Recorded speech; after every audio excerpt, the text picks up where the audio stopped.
Yes မန်စီတောင်းနိုင်ယူပြီးတော့ FA ပလာကွာတာဖိုင်နယ်အဆင့်ကိုတက်လန်းနိုင်ခဲ့ပါပြီအာဆင်နယ်အသင်းကဒီနေ့ကစားပုံကကောင်းတယ်ဒါပေမဲ့ကွင်းအနေထားကြောင့်အာဆင်နယ်ရဲ့ကစားကွက်တွေကလိုတလိုမျိုးခရီးမြောက်တော့ကျွန်တော်တို့တွေ့ရကွင်းကမြက်ခင်းတောင်မှတော်တော်ကြီးကိုကျို့လိုကျဲတဲ့ပေါက်နေတဲ့မြက်ခင်းပုံစံမန်စီတောင်းရဲ့အိမ်ကွင်းကပြင်ဆင်စရာတော့ရှိတယ်ဒီအိမ်ကွင်းနဲ့တော့ FA ပလာကိုနောက်နှစ်ဝင်မပြိုင်သင့်ဘူးလို့တော့ထင်တယ်ဘယ်လိုပဲဖြစ်ဖြစ်အာဆင်နယ်နိုင်သွားတဲ့အတွက်ကျွန်တော်ဝမ်းသာမိပါတယ်ကွာတာဖိုင်နယ်တက်သွားတော့ပိုးတောင်ပျော်ရွှင်မိပါပေါ့ဒါဆိုရင်ကျွန်တော်ဒီကနေ့ရဲ့ကောင်းကွက်နဲ့ဆိုးကွက်ကိုကျွန်တော်ပြောပထမဦးဆုံးကောင်းကွက်အနေနဲ့ကတော့ကျွန်တော်ကတော့ရွေးချယ်ထားတဲ့ကစားသမားတွေမှာမက်ဒူဝက်ကီပါတယ်မက်ဒူဝက်ကီကတော့ကောင်းကွက်ကွင်းအခြေအနေစိုးပေမဲ့မက်ဒူဝက်ကီကန်ခဲ့တဲ့အလုံးလေးကတော်တော်လှတယ်တချို့ကတော့ကြက်ကိုးတွေပါထင်ပါပေါ့နော်ကျွန်တော်ကတော့မထင်ဘူးမက်ဒူဝက်ကီတကယ်ကောင်းခဲ့တယ်မက်ဒူဝက်ကီကအဲ့လိုအသင်းနေနဲ့ဆိုသူကခြေတာတာကိုကျွန်တော်တို့တွေ့ရတယ်ပြီးတော့နောက်ကစားသမားတယောက်ကတော့ဒေါင်းမန်ကျွန်တော်အရင်ကြိုက်တဲ့ကစားသမားဒီကစားသမားလေးကိုကျွန်တော်ကဒီနေ့ပွဲမှာပါမမလားလို့စိုးရိမ်တာတကယ်ပါလာတယ်ဒီကစားသမားလေးက FA ပလာပွဲစဉ်မှာ16နှစ်အရွယ်နဲ့မမြောက်အောင်ကစားတတ်တာကိုကျွန်တော်တို့တွေ့ရအောင်မဒူအကီနဲ့ဒေါင်းမန်နဲ့တွဲလုံးလေးတစ်ချက်ကြည့်လိုက်ရတယ်အဲ့တွဲလုံးလေးကနေဂါဘရီယယ်ဂျေဆုပိတ်တာမဝင်လို့အဲ့လုံးလေးတော်လာအဲ့လိုမျိုးပေါ့နော်ဒေါင်းမန်ကအာဆင်နယ် DNA ရှိတဲ့ကစားသမားဒီကစားသမားလေးရဲ့ပွဲစဉ်တွေကိုကျွန်တော်ကြည့်ရတာအာဆင်နယ်ဖန်အနေနဲ့အရင်ကောင်းတယ်ဒါကတော့ကောင်းကွက်ပေါ့ဒါဆိုကစားသမား2ယောက်ရှိနောက်တစ်ကောင်းကွက်ကတော့နော်ဂတ်ပဲနော်ဂတ်ကိုကျွန်တော်ကဒီနေ့ကောင်းကွက်ထဲမှာထည့်တယ်နော်ဂတ်ကအဲစီဝင်လာပြီးတဲ့နောက်ပိုင်းမှာနော်ဂတ်ကဘောလုံးရတယ်အဲစီကိုပေးလိုက်တယ်အဲစီတခါတည်းချက်ခောက်ပြီးလမ်းကန်လိုက်တယ်တော်ကောင်းတယ်နော်ဂတ်အဲစီအချိတ်ဆက်အရမ်းမိတယ်ပြီးတော့နော်ဂတ်က box to box player ကစားဆိုရင်လည်းသွားကစားတယ် attacking ကစားဆိုလည်းကစားတယ်ကွင်းလက်တိုက်စစ်အထိကစားတက်ဆိုလည်းတက်တယ်ပြီးရင်သူဘာပြန်လုပ်လဲဆိုတော့ defensive midfield အထိပြန်ဆင်းတာအဲ့ဒါကြီးကအရန်ကိုကောင်းတယ်အသက်30ကျော်ကစားသမားတယောက်ဖြစ်ပြီးတော့ defensive midfield အထိဘခုမခတ်ပဲကစားနေတာနီးပြကသူ့ကိုအရှိသွားပြောမယ် तू ကသူ့နေရာ तू ပြန်ပြီးအကျင့်ပါပြီးပြန်ရောက် defensive midfield မှာပြန်ကူနေအဲ့ဒါကြီးကကျွန်တော်တခါပြောမှုပါတယ်အရင်ဗီဒီယိုထဲမှာ နော်ဂတ်နဲ့ကိုင်ဟာဗန်2ယောက်ကလို့အာဆင်နယ်ရဲ့ချန်ပီယံဖလားတွေအောင်မြင်မှုတွေကိုယူဆောင်ပေးလိမ့်မယ်လို့ကျွန်တော်ပြောမှုပါတယ်ပရီးမီးယားလိပဲဖြစ်ဖြစ်တခြားဖလားပဲဖြစ်ဖြစ်ပေါ့နော်ဘယ်ဖလားမဆိုယူဆောင်ပေးနိုင်တဲ့ဒီကစားသမား2ယောက်ကအာဒီတာရဲ့ဝက်ဖဲပါပဲ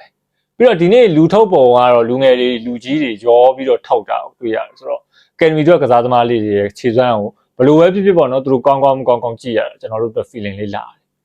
မစိုးတာစိုးကွက်ကိုကျွန်တော်ပြောမယ်ဒီနေ့စိုးကွက်ကတော့ဘောလုံးကွင်းမယ်ဘောလုံးကွင်းကတော့တော်တော်စိုးတယ်ပြီးတော့ဂါဘရီယယ်ဂျေဆုခြေသိမ့်မပေါ်ဘူး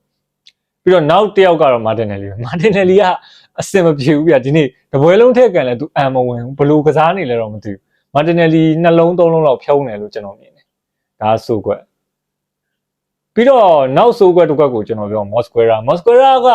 ခြေပါကူပေးလိုက်တဲ့အနေထားမှာမော်စကွေရာဘယ်လိုလုပ်လိုက်လဲကျွန်တော်မသိဘူးမော်စကွေရာအဲ့ကစားသမားမန်စီတောင်းကစားသမားလိန်တာကိုရက်ကြည့်နေတယ်ဟိုဘက်ပြင်းဟိုဘက်လိုက်တယ်ဒီဘက်ပြင်းဒီဘက်လိုက်တယ်သူလုံးဝ tracker မလုပ်နိုင်ဘူးဟို slide တွေပါလည်းမထိုးနိုင်ဘူး body တွေပါလည်းမတိုက်နိုင်ဘူ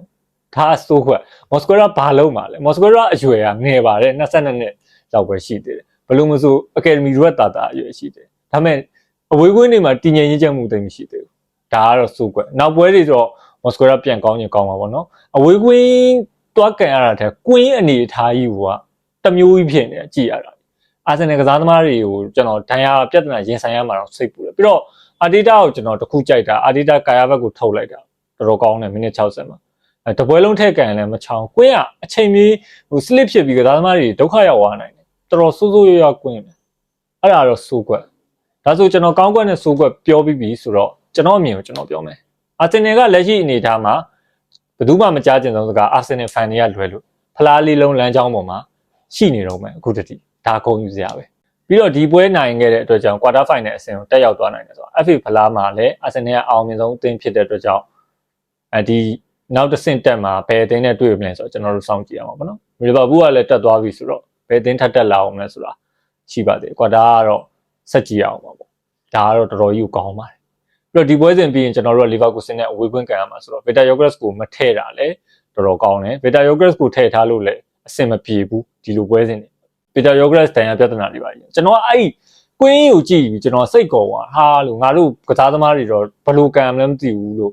့တူနာကွင်းလို့တူနာဘူမီလေစိတ်ကဘေးကဟိုကွင်းပြင်ကြီးလို့ဟိုမြက်တွေကကျုပ်ကျဲတဲ့နဲ့အဲ့လိုဒီဇိုင်းကွင်းကြီးအဲ့လာကြီးကရေရှည်မှာအဆင်မပြေဘူး ကစားသမားတွေဘက်ကိုလည်းထည့်တွက်ရတယ်အဆင်မမီဘူးဗျာအဲ့ဒါကြီးတော့တော်တော်ပြီးကျဲတယ်အဲ့ဒါကြောင့်လည်းအာဆင်နယ်1-2နဲ့နိုင်သွားတာကတ်နိုင်သွားတာဖြစ်တယ်ကစားသမားတွေလည်းခြေလည်းတိတ်မပုံဒါကတော့ဘူကာဥစားကကန်တာလည်းမဝင်ဘူးဘလို့မဆိုကွင်းနဲ့တော့နည်းနည်းတော့ဆိုင်နေတယ်နိုင်သွားတာတော့ကျွန်တော်တို့ကောင်းပါတယ်ဒီကူလိုကွင်းမျိုးကလည်းနောက်တစ်ချိန်တော့ထပ်တွေ့စရာအကြောင်းမရှိပါဘူးပြီးတော့အာဆင်နယ်ကဒဏ်ရာပြဿနာဘလောက်ရင်ဆိုင်ရသူ့ရဲ့အရန်ကစားသမားလေးလှုပ်ဖြစ်တာကျွန်တော်တို့တွေ့ရတယ်အဲ့ဒီဆိုရင်လည်းတကယ်ကောင်းတယ်အဲ့ဒီကန်သွားတဲ့အလုံးလေးတော်တော်ကြိုက်တယ်ပြီးတော့မဒူအကီလည်းကောင်းပါတယ်ကောင်းတယ်ဆိုတာသူလည်းကစားရတာပဲကွင်းအနေထားကြောင့်တော်တော်လေးဥသာပန်းသားကစားကျွန်တော်ကတော့သဘောကျအဲ့ဒီနဲ့မဒူအကီကခြေတက်လာတယ်လို့တော့နည်းနည်းမြင်ရတယ်ပေါ့နော်ဒါအာဆင်နယ်ရဲ့အနာဂတ်ပေါ့နော်နောက်နှစ်တည်းလည်းအဲ့ဒီမဒူအကီရှိရင်တော့ဒီ squad list နဲ့ဆိုတော့အာဆင်နယ်ကဖလားတွေရအောင်မယ်လို့ထင်တယ်ဒီရာဒီလည်းဖလားကန်နေပါပါတယ်ဖလားရဖို့လည်းကန်ပါပါတယ်နောက်ပွဲစဉ်တွေတစ်ချက်ကြည့်ရအောင်နော်ဘယ်အသင်းတွေတက်လာအောင်လဲဆိုတာကျွန်တော်တို့တစ်ချက်သတိထားမိတစ်ချက်ကြည့်ရမယ်ပြီးတော့အာဒီတာရဲ့လူထုတ်ပုံလေးတွေကျွန်တော်ကြိုက်တယ်ဒီနေ့ဘာမှပြောစရာမရှိဘူးနောက်ပြီးတော့ကျွန်တော်တို့ကလီဗာပူးဆင်နဲ့တွားကန်မဲ့ပွဲစဉ်ရှိတယ်အဲ့ဒါအခုမန်စီးတောင်းကနေကျွန်တော်တို့ပြန်ရမှာလန်ဒန်ကိုပြန်ပြီးမှလန်ဒန်ကနေမှဒီချောင်းနဲ့အမရိတ်နဲ့ပြန်သွားရမှာလီဗာပူးဆင်အိမ်ကွင်းကတော့ကျွန်တော်တို့ဘယ်လိုကန်ရမလဲဆိုတော့ကျွန်တော်ပွဲကြိုအနေနဲ့နောက်ဗီဒီယိုမှာကျွန်တော်ဖော်ပြပေးမယ်လီဗာပူးဆင်နဲ့တက်ပွဲကြိုလုပ်ပေးထားတာရှိအောင်မယ်ဗျပြီးတော့လီဗာပူးဆင်ကိုကျွန်တော်တို့ကတွေ့တယ်ဆိုတော့အာဒီတာအနေနဲ့ဂျာမီကလပ်နဲ့ရင်ဆိုင်ရတာဒါနဲ့ဆိုဒုတိယကြိမ်တယ်ပထမအရင်တစ်ခေါက်တော့ဘိုင်ယန်အိမ်ကွင်းသွားကန်တော့ရှုံးပြီးတော့အခုလီဗာပူးဆင်အိမ်ကွင်းသွားကန်ရမယ်ဆိုဒီတစ်ချိန်အာဒီတာဘလူးအနေထားရှိမယ်ဆိုစောင့်ကြည့်ရမယ်လီဗာပူးနေတဲ့ပွဲကတော့ကျွန်တော်တို့ဂျာရဲ့အကြီးကျယ်ဆုံးပွဲပေါ့ဗျာစနေတနင်္ဂနွေမှာ FA ဖလားဝင်တဲ့အတွက်ကြောင့် Premier League ပွဲစဉ်တွေနားတချို့သင်းတွေတော့မပါဘူးပေါ့ဗျာကျွန်တော်တို့ကတော့ကန်ရတော့ပွဲတိုင်းကန်နေရတော့အဆင်ပြေပါတယ်ပွဲဆက်တာပေါ့ပွဲဆက်တော့တပတ်ကို2ပွဲလောက်ကြည့်ရတော့ဘာပြောအရသာရှိတာတပတ်လုံးမကြည့်ရတာလည်းဆိုင်မဆိုးပေါ့ International break လာရင်လည်းကျွန်တော်တို့ကတောက်လျှောက်က2ပတ်လောက်နားအောင်ပါဆိုတော့ဒီကြားထဲမှာဘောလုံးပွဲတွေ Arsenal ပွဲဝဝကြည့်ကြတာကောArsenal Liverpool ကတော့နောက်တစ်ဆင့်တက်သွားပြီဆို Chelsea နဲ့ Man City အသင်းကြီး2သင်းကျန်သေးတယ် Chelsea က Arsenal လိုလွယ်အောက်တန်းအသင်းကကန်ရမှာအဲ့လိုမျိုးတွေ့ဆုံအောင်ပါဆိုတော့ Chelsea ကဝေးဝန်းကန်ရမယ်ဆိုတော့ Arsenal လိုပဲကစားလာ Manchester City ကပွဲနေနေကျတယ် Manchester City က Newcastle နဲ့ကန်ရမယ်ဆိုတော့ကျွန်တော်က FA ဖလားမှာ Chelsea Man City တက်လာမှာဒါမှမဟုတ် Chelsea Newcastle တက်လာမှာဆိုတော့ကျွန်တော်တို့စောင့်ကြည့်ရမှာ Newcastle အိမ်ကွင်းကဦးနေ့ကလည်း Newcastle ဟိုအသင်းကိုတီးထားတာဆိုတော့ Newcastle ဘယ်လိုလာအောင်လဲဆိုတော့ကျွန်တော်စောင့်ကြည့်ရမှာဆိုတော့ Man City ကိုကျွန်တော်က FA ဖလားမှာမတက်စေချင်လို့ပြောတာမဟုတ် Man City က Guardiola FA ဖလားလဲကောင်းတော့ Man City ဘယ်လိုကစားမလဲဆိုတော့ကျွန်တော်စောင့်ကြည့်ရမှာကျွန်တော်ကတော့ဖြစ်နိုင်ရင်တော့ဗျာ quarter final မှာအသင်းကြီးနဲ့ထပ်မတွေ့ချင်ဘူးအသင်းကြီးနဲ့ထပ်မတွေ့ချင်ဘူးစီမီလောက်မှတွေ့ချင်တယ်ဘယ်လိုမဆို Arsenal ကဖလားကန်ပါရင် quarter လဲလွတ်တယ် Champions League ဆိုကြည့်လေ Champions League ဆို16သင်းအဆင့်ကိုတက်သွားတယ် Liverpool ဆင်နဲ့တွေ့တယ် Liverpool ဆင်ကဘာပဲပြောဗျာဘိုင်ယန်တို့ဘာစီလိုတွေ့တာသက်ဆိုင် Liverpool ဆင်နဲ့တွေ့တာဘာပဲပြောခြောင်တာပေါ့ဒါမျိုးကိုတွေးလို့ရအခုလဲအပေါ်တက်သွားလို့နောက်တစ်ဆင့်တက်သွားလို့ Premier League အသင်းကြီး3သင်းတက်လာခဲ့ရင်အဲ့3သင်းနဲ့မတွေ့ပဲရှောင်ကွင်းနိုင်ပိုကောင်းတာပေါ့quarter final အထိအသင်းငယ်တွေတွေ့ရတယ်ဆို Arsenal အဆင်ပြေတယ်ဗျာဘလို့မဆိုအသင်းကြီးအသင်းငယ်နဲ့ကန်ရတယ်ဆိုတော့စိတ်ထဲမှာတော့ဘလို့ခေါ်မလဲအသင်းကြီးလည်းကျွန်တော်တို့ကနိုင်ဘူးပါတယ်ဒါပေမဲ့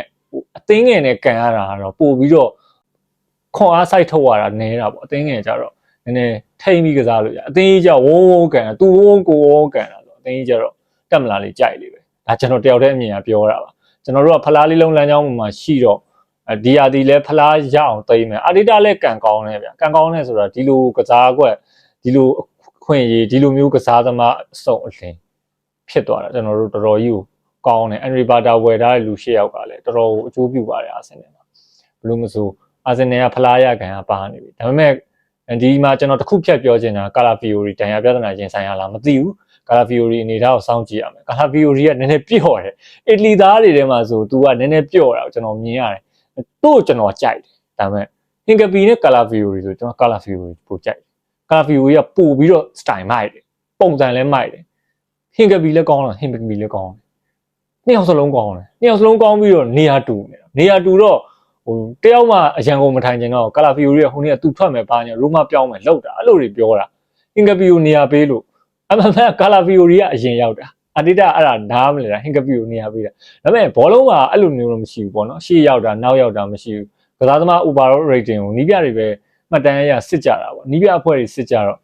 ဟင်ကပီကပူကောင်းလို့ဟင်ကပီကိုလိုက်ရပေးလိုက်တာလို့ကျွန်တော်ထင်တယ်ဘလို့မဆိုကာလာဖီယိုရီကလည်း သူ့လဲကန်ချင်ပါပဲဒီလိုပွဲမျိုးပါဆိုတွေ့ရမလားဘာမှမပြောနှစ်ယောက်စလုံးထည့်ကန် Cross နာကထုတ်ပလိုက် Color Fury ရော Hingga ရောထည့်ကန် share ပဲ Color Fury ကတော့ကျွန်တော်ကတော့ကြိုက်တယ်ကျွန်တော်ဒီနေ့ပွဲမှာဆိုကျွန်တော်ကြိုက်တဲ့ကစားသမားလေး drop ပါတယ် Color Fury ပါတယ် Dowman ပါတယ်ပြီးတော့ Nugget ပါတယ်ပြီးတော့ Keeper ဖမ်းတယ်ဒီကစားသမားတွေကြိုက်တယ်ပြီးတော့ Kai Havertz ကျွန်တော်ကြိုက်တယ်ဒီနေ့ဒီကစားသမားတွေပါကြည့်ရတာ feeling ရတာတော်တော်လေးကိုပိုက်ဒါဆိုရင်ကျွန်တော် Leverkusen နဲ့ပွဲကြိုကြမှာပဲကျွန်တော်တို့ပြန်ဆောင်ကြတာပေါ့ဆုံးဖြတ်ကြည့်ရှုပေးကြတယ် brother တယောက်ချင်းစီတိုင်းကျေးဇူးအများကြီးတင်ပါတယ်ခင်ဗျာ